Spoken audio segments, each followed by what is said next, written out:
Сайн уу? Холон байна. Туршлага лабын дараагийн дугаарт тавтан байрлана уу? Энэ удаагийн дугаараараа та бүхэнд маш сонирхолтой сэдвийн талаар ярихаар бэлтгэсэн байна. Энэ нь саяхан нэг хүн надаас асуусан. Холландчийн 10 жилийн хугацаанд хэрэглэгчийн үйлчлэгээний чиглэлээр ажиллалаа. Энэ хугацаанд чинь ямар төрлийн гомдол чамд хамгийн хэрсэн бэ гэдэг асуулт. Тэгвэл энэ асуултын хариултыг хамтдаа олцгоё. За ямар төрлийн гомдол хамгийн хэрдэг вэ гэхээр танаа ажилтан надтай муухай харилцаа үүсгэсэн гэдэг төрлийн гомдол. Би танаа тэр салбараас магадгүй тэндээс очиж үйлчлэгээ авсан чинь, тэндээс очиж бараа худалдаж авсан чинь надтай тийм харилцаа үүсгэсэн. Надад тийм муухай мэдрэмж өгсөн гэдэг төрлийн гомдол хамгийн хэрдэг. За тэгвэл энэ гомдол яагаад ийм их ирдэг юм бэ? Хоёр талаас нь хэдүүлээ тайлбарлах гад ойлгох гээд хичээгээд үзье. За тэгвэл хэрэглэгчид яагаад ийм төрлийн гомдлыг хамгийн их гаргадаг вэ? Хэрэглэгч талаасаа ойлгоод үзье л та. Тэгэхээр хэрэглэгч юу хүлээсэн, ямар хүлээлттэй байдаг болохоор ийм гомдол гаргадаг вэ гэхээр за хэрэглэгч би өнөөдөр өөрийгөө хэрэглэгч гэж бодож л та. Би өнөөдөр гарч явж агаад нэг л байгууллагаас үйлчлэгээ авч байгаа гэсэн үг. Магадгүй би нэг л дэлгүүр орсон. Би өөр дэлгүүр ерөөсөө ороогүй. Өнөөдөр би баг хүнтэй ч уулзаагүй байж болно.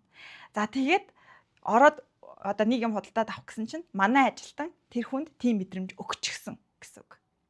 Тэр хүн манайх руу орохдоо за хамаагүй манайхаас үйлчлэгээ авахдаа би энэ байгууллагын одоо чухал хүн гэдэг мэдээж хэрэглэгч чухал. Тэр хүлээлттэйгээрээ дээрэс нь надад маш гоё найрсаг үйлчлэгээ үзүүлэх ёстой гэдэг хүлээлттэйгээрээ тэр байгууллага руу орсон. За тэгээ үйлчлэгийг авсан чинь тийм үйлчлэгээ, тийм мэдрэмж авч чадсангүй. За тэгээд гараад хэрэглэгч яадаг вэ гэхээр гараад мэдээж гомдол гаргадаг тий. За ийм процесс ерөөхдөө явдаг байна. Тэгэхээр хэрэглэгчийн хүлээлт нь бол хүн надад гоё найрсаг үйлчлэгээ үзүүлнэ. Энэ компани ийм том юм чинь надтай маш гоё харьцах ёстой гэдэг хүлээлт байдаг гэсэн үг.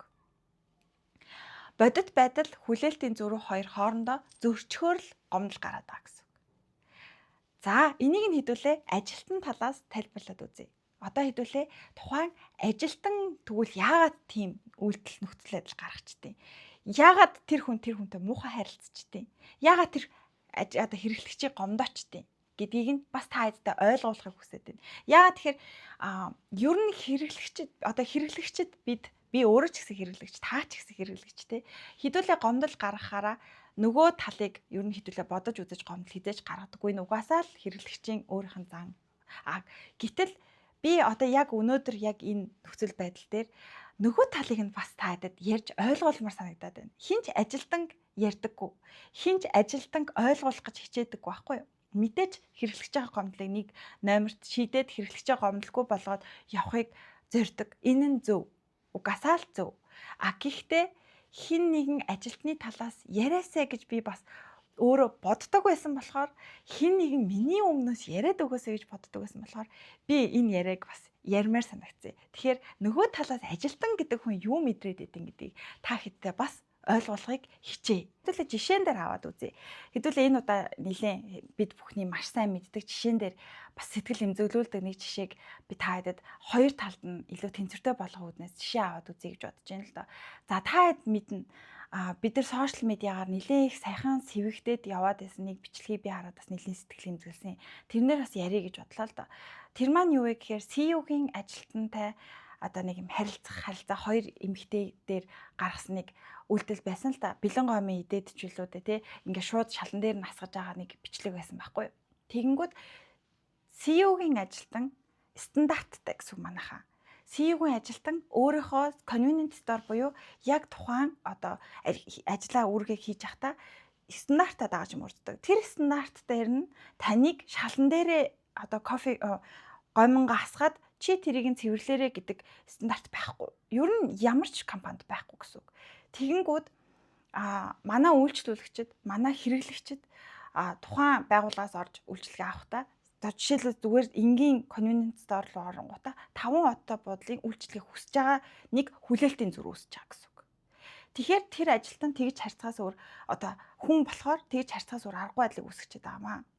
За нөгөө талаас нь хараад үзье л та. Хэдүүлээ 5 оттой буудлын руу орлоо. За ингээд хамгийн өндөр зэрэглэлийн үйлчлэгээ гэдэг талаас нь 5 оттой буудал гэж хэлчлээ л дээ.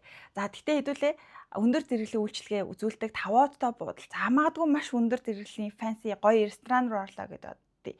Тэнгүүд тэр одоо өндөр зэрэглэлийн газар маань надад CEO-ийн стандартаар үйлчлэг үзүүлж болохгүй л гэсэн үг.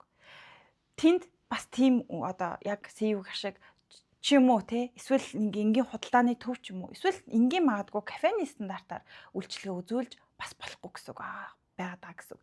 Тэгэхээр энэ маань хоёр талдаа маш сайн бодгол асуудал байгаад байгаа юм л да. Хэрэглэгч нэг талаас хэрэглэгч үйлчлүүлэгч та хаанаас үйлчлэгээ авч байгаа вүлээ гэдгээ маш сайн бодох. Тэгээд тухайн байгууллагад ажиллаж байгаа тэр ажилтан ч гэсэн хүн гэдэг талаас нь бас хараад үзэх юм бол энэ төрлийн гомдол өөрөө буух боломжтой гомдол гэдгийг. За нөгөө талаас нь үйлчлэгээ үзүүлж байгаа танай байгууллага стандарттай юу?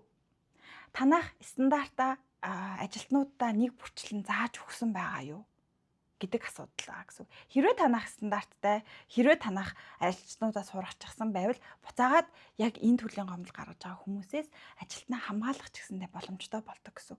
Манай ажилтан стандартаа дагаж мөрдөж ажилласан маань стандартаа дээр ямар ч асуудал гараагүй байна гэд ажилтнаа ч гэсэн хамгаалах боломжтой болдог гэсэн. Тэгэхээр стандарт гэдэг зүйл маань ийм чухал ач холбогдолтой зүйл байдаг байгаамаа. Нэгдүгээр ажилтан би юу хийхээ мэдчихнэ, би юу хийж болохгүй вэ гэдгээ мэдчихнэ, би яаж болох вэ гэдгээ ч гэсэн бас мэдчихдэг гэсэн. Тэгэхээр стандарт гэдэг маань ийм чухал аа. За бас нөгөө талаас нь тайлбарлах гад хичээл л да.